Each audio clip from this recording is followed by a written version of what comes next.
नमस्कार, आप देख रहे हैं इंडिया न्यूज उत्तर प्रदेश और मैं हूं आपके साथ सचिन दुबे। शुरुआत करते हैं आज के इस विशेष कार्यक्रम की। Uttar Pradesh special task force ने अफल ऑपरेशन को अंजाम देते हुए लखनऊ से the popular front of India यानी पीएफआई के 2 सदस्यों को गिरफ्तार किया।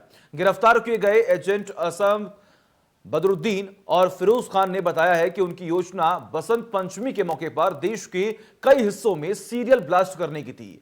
ये दोनों केरल के रहने वाले हैं और इसके निशाने पर देश के बड़े हिंदू नेता और हिंदू धार्मिक स्थल थे।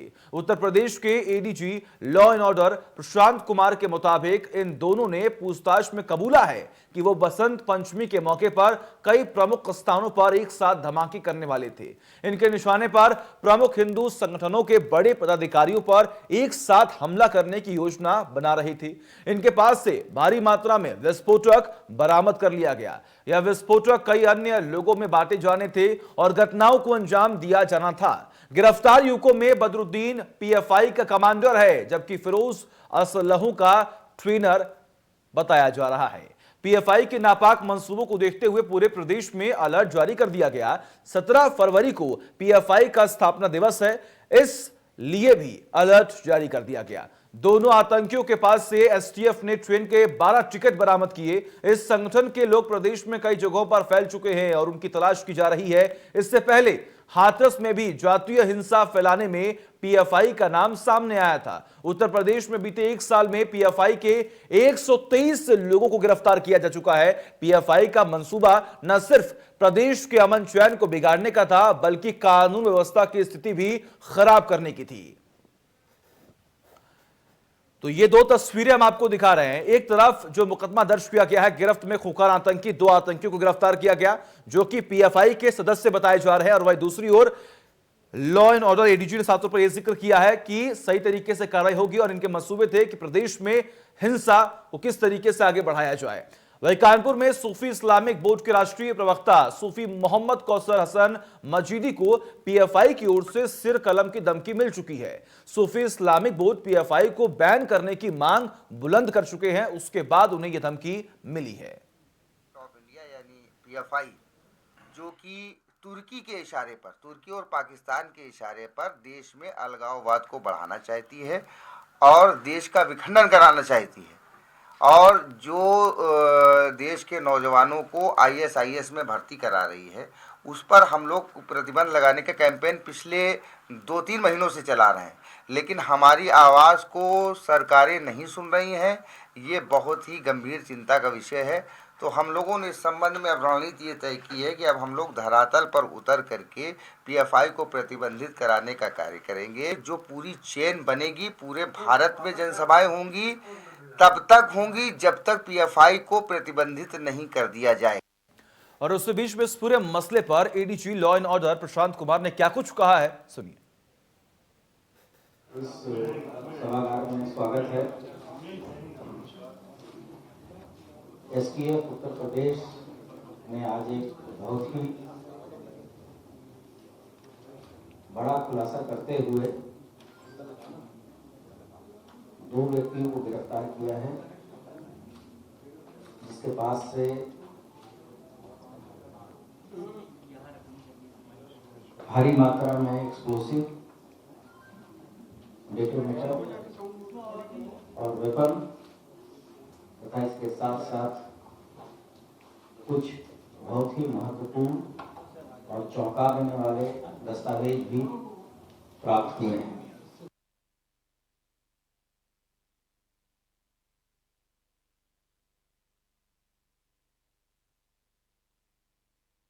लग रही हैं और जिस तरीके से दिल्ली हिंसा के बाद उत्तर प्रदेश में पीएफआई अब सक्रिय हो चुका है, इसके बाद अब आखिर हिंसा फैलेगी या फिर रुकेगी, ये तमाम सवाल खड़े किए जा रहे हैं। डिबेट को ओपन करते हैं हमारे साथ शबनम पांडे जो कि बीजेपी से जुड़ी हुई हैं। आपका बहुत बहुत स्वागत है शबनम पांडे जी। जावेद अहमद, आप कांग्रेस से, आपका भी बहुत बहुत स्वागत है। और इस बीच में राजेश राय जो कि पूर्व आईपीएस है, वो भी जुड़े हुए हैं, आपका भी बहुत बहुत स्वागत है राजेश जी।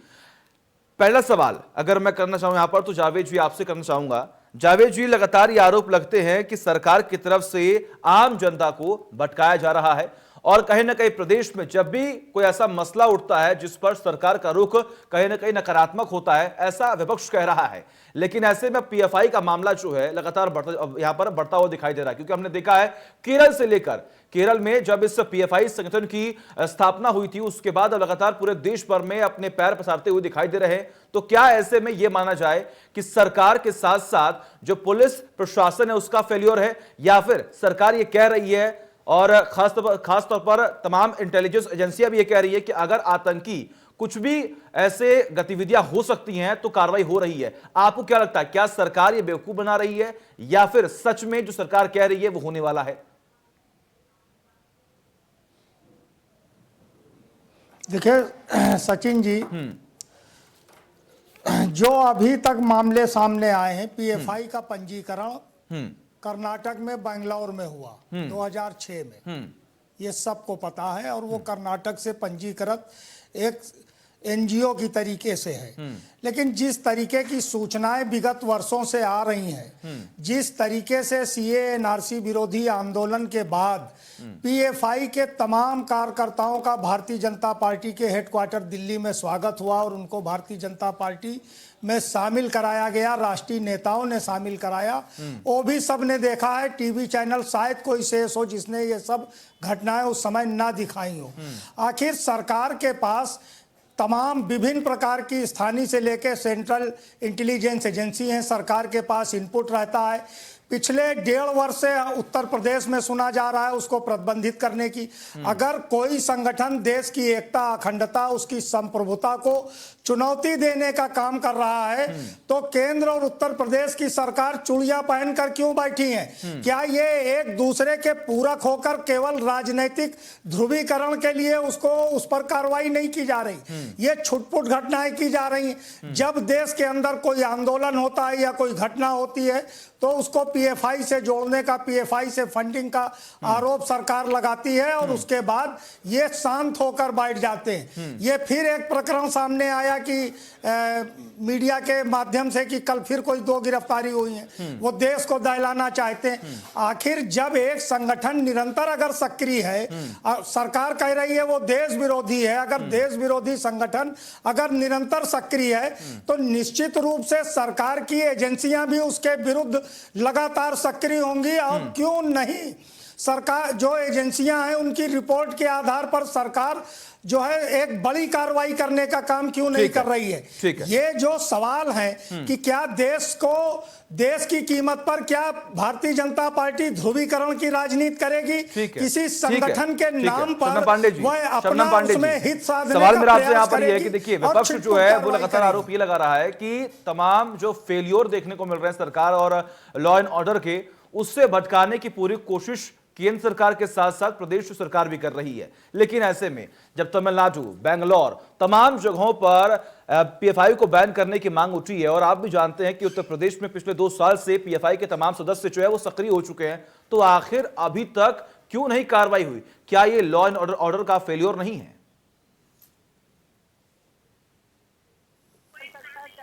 को लेकर प्रदर्शन हुआ हो या हाथरस कांड हो, इन सब कांड में पीएफआई के संगठन के लोगों ने भी हिस्सा लिया था और उसमें उस समय से लेकर अब तक 123 पीएफआई के सदस्यों की गिरफ्तारी हो गई है। उत्तर प्रदेश सरकार ने भी केंद्र सरकार को सिफारिशें भेजी है इसे बैन करने के लिए।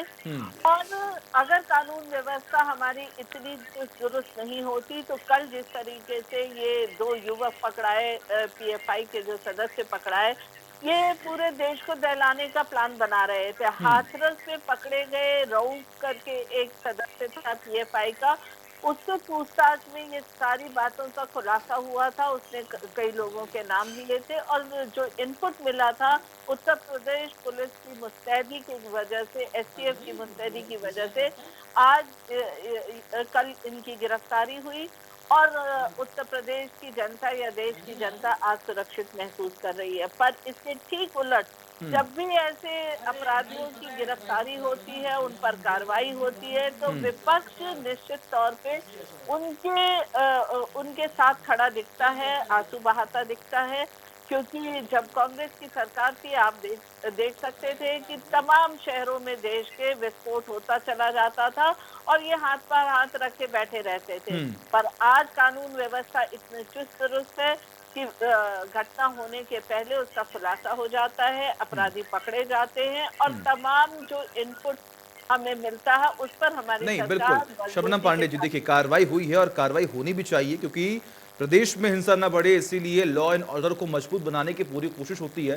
सरकार काम कर रही है, ये सवाल नहीं है। लेकिन अगर मैं बात करूं तो जिस तरीके से तमाम मामले सबके प्रकाश में आते हैं और उसके बाद कहीं ना कहीं कार्रवाई बहुत लेट होती है, जिसकी वजह से विपक्ष के पास कई सारे सवाल जो है वो पैदा हो जाते हैं, जिसकी वजह से लगातार सवाल खड़े ही होते रहते हैं। ठीक है राजेश राय जी, मैं सवाल आपसे यहां पर यह है कि कैसे कोई संगठन जो है इतनी तेजी से फैल रहा है।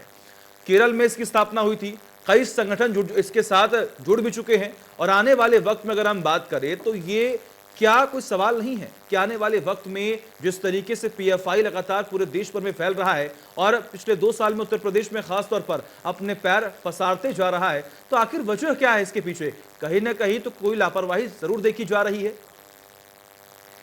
एक बात तो बड़ी स्पष्ट है कि पीएफआई जो है ये इसके पहले सिम्मी संगठन था।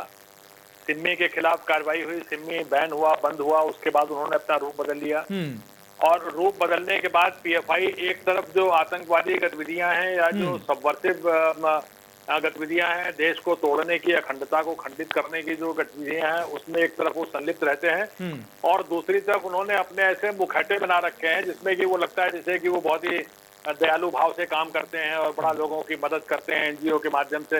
एक उनकी सोशल डेमोक्रेटिक कुछ करके उनका एक बना हुआ है, तो ये वो फ्रंटल ऑर्गेनाइजेशन भी बना लेते हैं जिससे मुखौटे के तौर पे ये लगे कि वो बड़े शरीफ आदमी हैं, लेकिन अंदरूनी तौर पर जो पीएफआई है उसकी गतिविधियां तो बहुत स्पष्ट रूप से दिखाई पड़ी।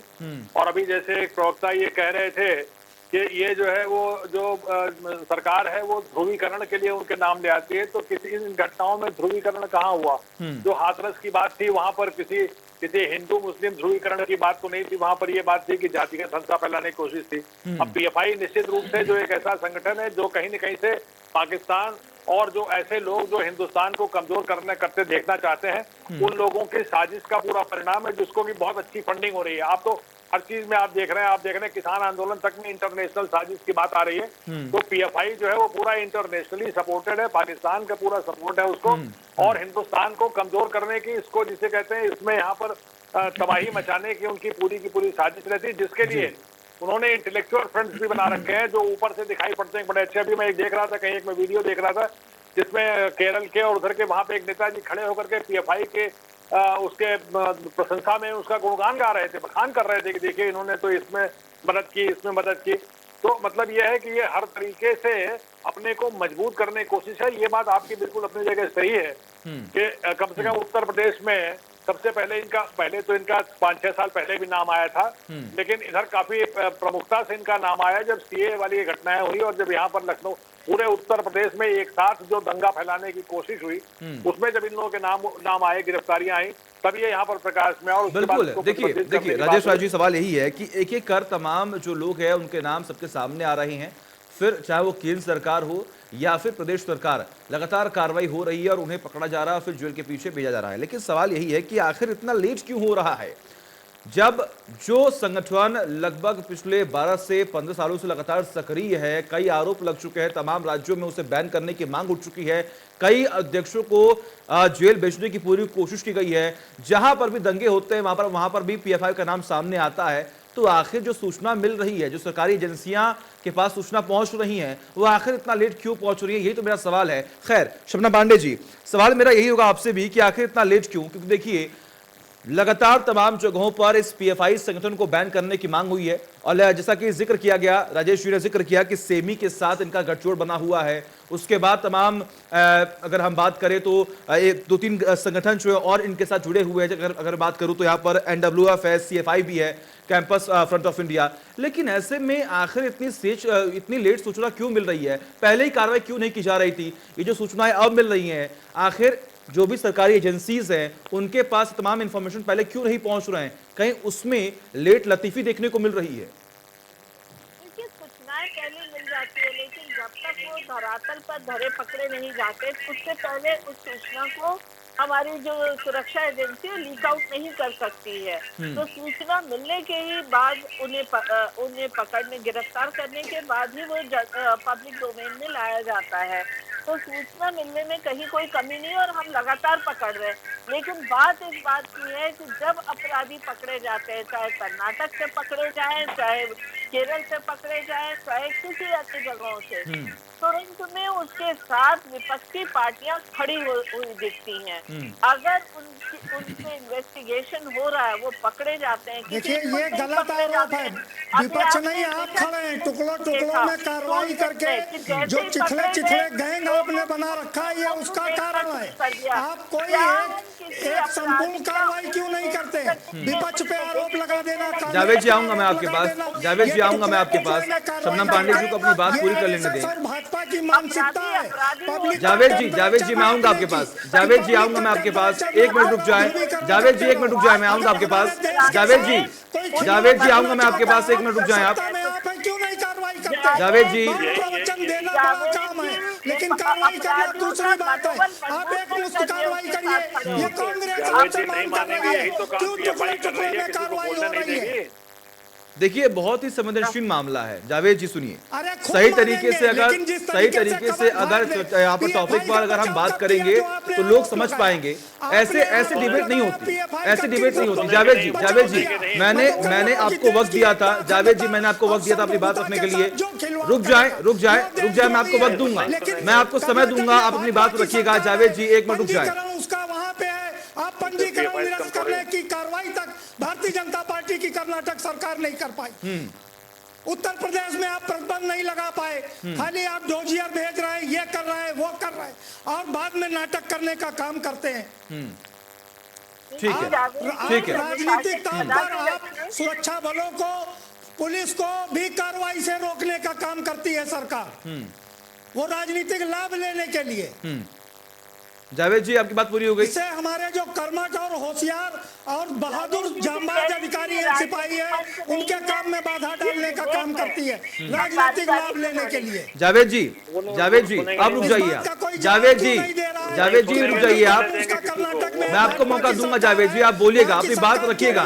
जावेद जी देखिए फिर फर्क क्या रहा, एक तरफ पीएफआई भी लगातार अपने ही काम किए जा रहे हैं, वही दूसरी ओर आप कि चुप होने का नाम ले रहे।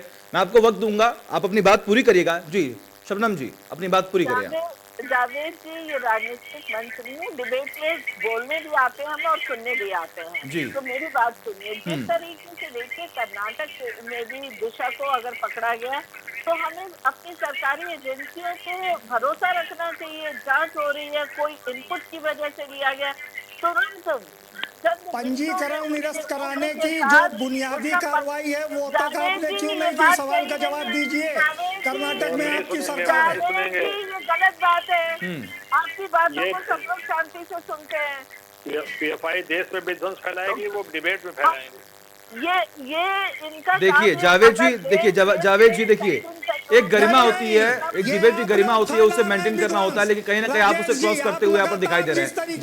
जावेद जी मैंने पहले कहा था मैं आपको वक्त दूंगा। जावेद जी मैंने पहले कहा था मैं आपको वक्त दूंगा, आप अपनी बात पूरी करिएगा। जावेद जी रुक जाइए आप।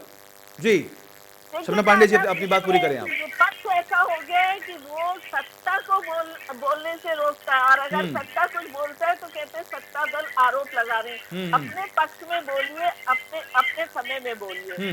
तो देखिए जिस तरीके से सचिन तेंदुलकर और लता मंगेशकर जी ने अपना देश हित में ट्वीट किया और विपक्ष उन पर हमलावर हो गया, और वही दिशा जिसके अगेंस्ट कंप्लेन आया और सारे विपक्ष त्वरित दृष्टि से देखा जाए तो ट्विटर पर आ गए उसके 21 साल होने का ये।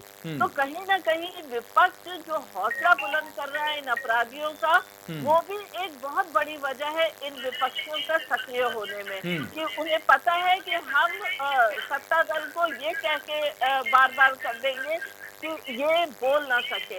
और लेकिन हमारी सरकार लगातार पीएफआई पे भी नजर लगाई हुई है और उन सभी संस्थानों पे भी नजर लगाई हुई है जो एनजीओ या फाउंडेशन के तहत देश की एकता और अखंडता।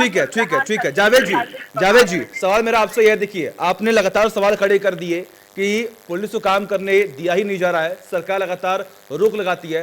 केंद्र में तो आप भी थे, आपने क्यों पीएफआई संगठन पर बैन क्यों नहीं किया आपने?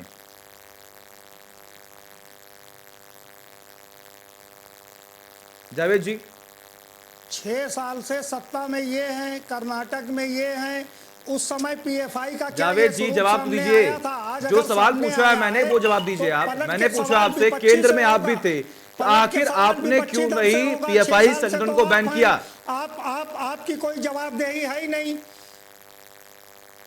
जावेद जी, अगर कोई कांग्रेस ने सिमी को बैन किया था कि नहीं किया था? याद कीजिए, किया था या नहीं किया था? ऐसा क्यों रखा? सरदार पटेल ने आरएसएस को और एमआईएम को बैन किया था कि नहीं किया था? जो देश की संप्रभुता के लिए चुनौती साबित होगा उसको बैन किया जाना ठीक चाहिए। है, ठीक है जावेद जी, नहीं किया जाना ठीक है, ठीक चाहिए। है। देखिए, उसके आरोप विरुद्ध लगाना कार्रवाई बहुत ही नहीं आसान होनी होता चाहिए। है, लेकिन उन मेरा तमाम सचिन समस्याओं जी का कहने समाधान का करना ही उद्देश्य बेहद ये मुश्किल था। होता है। ठीक है, ठीक है, ठीक है जावेद जी, ठीक है, ठीक है। राजेश जी, देखिए तमाम समस्याएं उत्पन्न सचिन होती जी, हैं, मेरा क्योंकि कुल देखिए कहने का देश मतलब की जो ये है शांति कि होती है ना, आप उसे ये भंग करने के लिए ये टुकड़ों तमाम में जो संगठन खेल जो है खेल वो रहे हैं, पैदा मत होते हैं, खेलिए। लेकिन इनकी आप सक्रियता जिस देश तरीके की से बढ़ रही है, शांति के लिए, आखिर एकता, इन पर अखंडता रोक के कैसे लिए लगाया जाए? आप एक मेरा सवाल आपसे यहाँ पर कार्रवाई ये है। करने की योजना क्यों नहीं सरकार बनाती है?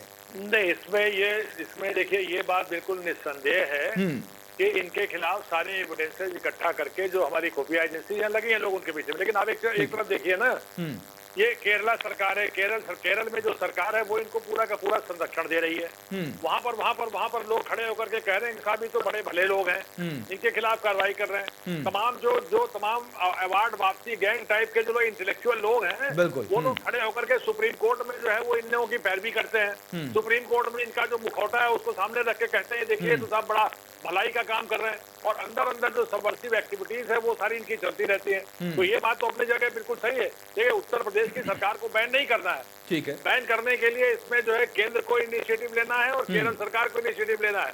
केंद्र को सारी चीजें, सारी इंफॉर्मेशन जा चुकी हैं, लेकिन वो उसको जो है उसका जो केरल सरकार को है उसमें भी उनको इनिशिएटिव लेना है, और वो संरक्षण दे रहे हैं। वो उनको कहते हैं कि बड़े अच्छे आदमी, उनके जो फ्रंटल ऑर्गेनाइजेशन है उनके साथ सारे इंटेलेक्चुअल्स खड़े हैं, वो हाई कोर्ट सुप्रीम कोर्ट में उनकी पैरवी करते हैं। जब कोई बात होती है तो बड़े बड़े वकील खड़े हो जाते हैं, जो लाखों रुपए लेते हैं, करोड़ों रुपए लेते हैं, वो वकील खड़े हो जाते हैं इनके पक्ष में। आप देखिए ना, मतलब लोग जो है वो इनके साथ जब लोग इतने लोग खड़े हो जाते हैं तो समस्या है सरकार के सामने, जो भी चीजें हैं मैं नहीं जानता क्या समस्या है। ठीक है, ठीक है, ठीक लेकिन ये बात तो है, ठीक है। आप तीनों का बहुत बहुत शुक्रिया, आप तीनों का बहुत बहुत शुक्रिया अपना कीमती वक्त देने के लिए। शबनम जी आपका बहुत बहुत शुक्रिया, जावेद जी आपका भी बहुत बहुत शुक्रिया। और अगर बात करें यहाँ पर तो जिस तरीके से तमाम तस्वीरें स्पष्ट होती हुई दिखाई दी, और हमने यहाँ पर विचार विमर्श भी किया कि जो भी कुछ हो रहा है आखिर उस पर रोक कैसे लगाया जाए, क्योंकि आने वाले वक्त में जब देश की संप्रभुता और अगर शांति पर कोई भी ठेस पहुंचेगी तो उनके खिलाफ कार्रवाई होगी, और उत्तर प्रदेश पुलिस लगातार कार्रवाई कर रही है, सरकार सही तरीके से कार्रवाई कर रही है। वक्त है छोटे से ब्रेक का, खबरों का सिलसिला लगातार जारी है। नमस्कार।